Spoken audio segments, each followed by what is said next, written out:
المرة دي في الفيديو ده هناخد التقسيم التناسبي. يعني ايه تقسيم تناسبي؟ يعني احنا بنقسم حاجة معينة، بس الحاجة دي مش هنقسمها مثلا بالنص، لا احنا بنقسمها بنسبة معينة. يعني التقسيم التناسبي بيستخدم في العديد من التطبيقات الحياتية، زي ما بنقسم الأرباح أو تقسيم الميراث بالذات.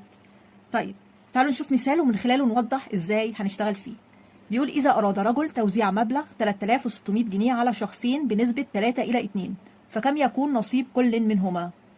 يعني في راجل عايز يوزع فلوس مبلغها 3600 جنيه بنسبة 3:2 على شخصين.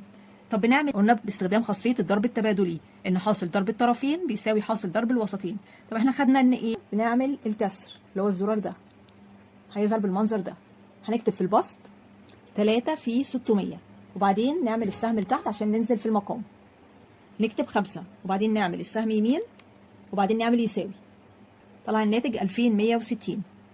يبقى أول حاجة نعمل زرار الكسر ونكتب 3 في 3600، وبعدين نعمل السهم لتحت من هنا، بعدين نكتب في المقام الموجود عندي 5، بعدين نعمل السهم يمين وبعدين يساوي. طلع الناتج 2160. المرة الجاية إن شاء الله.